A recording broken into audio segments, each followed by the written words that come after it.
Thank you very much, Mr. President.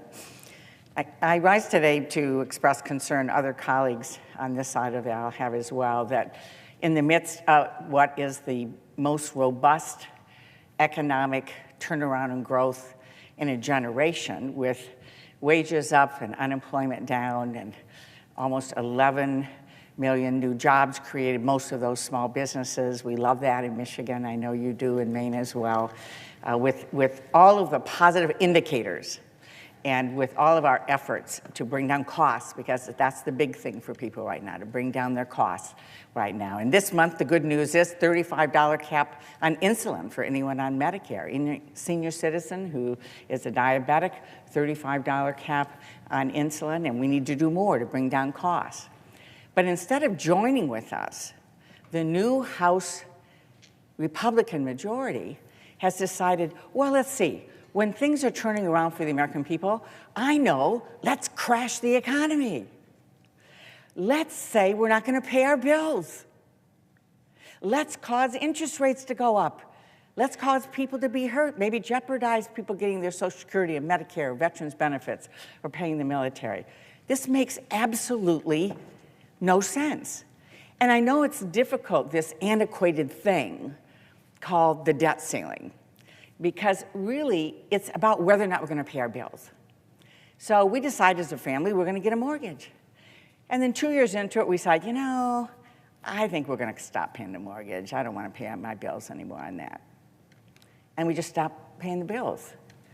I mean, our country can't just make commitments to families, to veterans, to the military, to seniors, to children, to other countries, and say, yeah, I think we'll just stop paying our bills.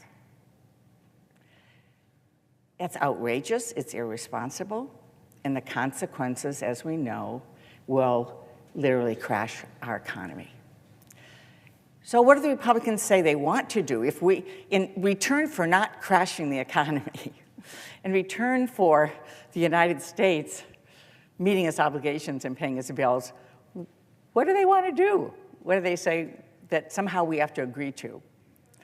Well, the first thing they've already done, which is an extension of how their focus is very much on keeping money in the pockets of the wealthy and the well-connected. Very first bill, they're talking debt. Oh, we got so much debt. We got all this debt. First thing they do, very first bill, very first week. May have been the first day, I'm not sure. After the, 15 votes to create a speaker, they turn around and they pass a bill that'll add $114 billion in national debt. $114 billion in national debt. Excuse me. Why? Because they think if you're a wealthy tax cheat, you should be able to continue doing it. And so they want to take away the capacity for the IRS, for investigators, to go after the tax cheats. Now, they're okay if you're going after a poor person who's on the earned income tax credit. In fact, they're okay with the fact that the most audited county in the United States right now is in Mississippi. Humphreys, Mississippi, 40% of the residents are poor black residents, and they have the highest audit rate.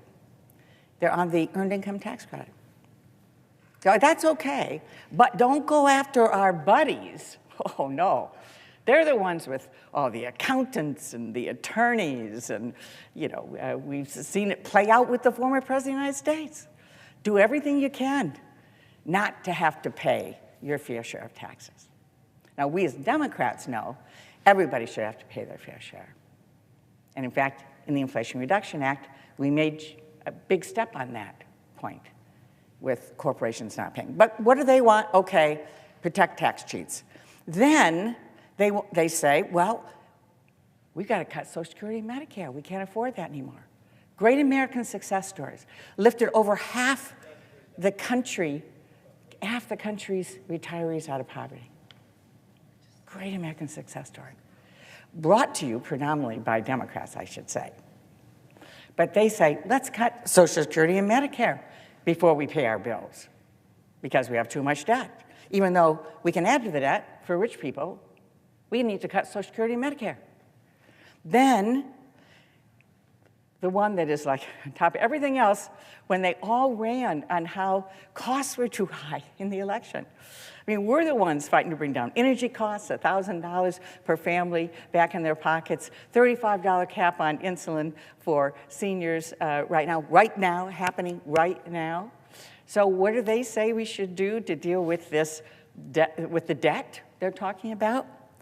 Oh, let's have a 30% sales tax increase. Let's increase the cost of an automobile by $10,000. That's pretty personal to me, coming from Michigan. We make a lot of those vehicles. We're pretty proud of making those vehicles. People drive those vehicles.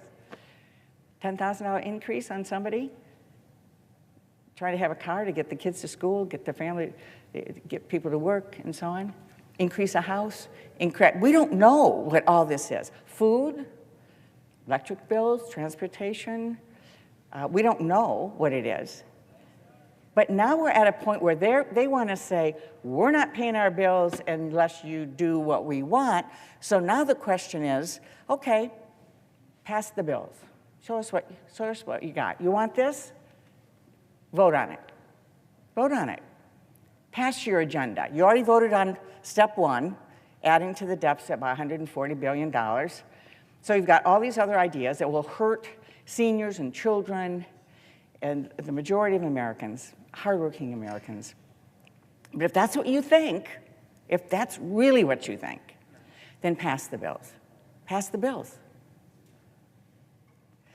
So what they really don't want to tell you, while they're talking about all of this and talking about how that we have a high national debt, which we do, and we need to come together and continue to do things to address that. What they don't tell you, the dirty little secret, is that almost 30% of the national debt was accumulated during 4 years of President Trump that they voted for. And most of that was a huge tax cut to the wealthy and well-connected. Now, they were willing to pay the bills, raise debt ceiling 3 times during Trump years, because it was about giving their buddies, the wealthy and the well-connected, a big tax cut. And the truth of the matter is, if there hadn't been that tax cut, if we had truly required wealthy tax cheats to pay their fair share of taxes, if we had done those 2 things, we wouldn't even have to raise the debt ceiling right now, Mr. President. We wouldn't have to do that. There wouldn't be a need. So they do this shell game here. So it's tax cuts to the wealthy. Don't let their wealthy buddies have to pay for their fair of taxes, and then turn around and argue they're going to crash the economy, not pay our bills, unless we cut Social Security and Medicare and add a 30% sales tax and a whole range of other things.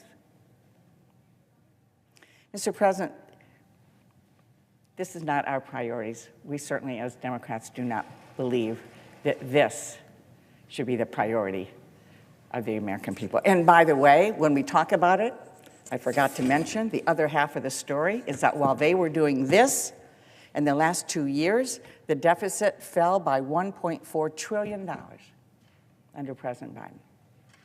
$1.4 trillion, while we have invested in people, rebuilding the country, bringing jobs home, invested in those things that will create opportunity for everybody to succeed, while we have been investing in people, not the powerful, not focused on profits, but people. While we've been doing that, we have also been focused on bringing the deficit down. So I hope our colleagues on the other side of the building, other side of the aisle, will take a step back here from the brink and understand the dangerous situation that they are putting us in with not being willing to pay the bills, with crashing the economy, all for a radical, radical MAGA agenda that will hurt the majority of the American people. They want to debate that agenda separately from crashing the economy. let's pay our bills, and if they want to debate that and they want to pass bills and send them over to us, that's the legislative process. They can do that. And we'll have that debate. And we will send them bills that make sure wealthy tax cheats pay their fair share, just like we did in the Inflation Reduction Act with the 15% minimum corporate tax. And we will continue to put people first, not just the wealthy and the powerful in this country. It's a very different vision. It's a very different view of how you grow the economy.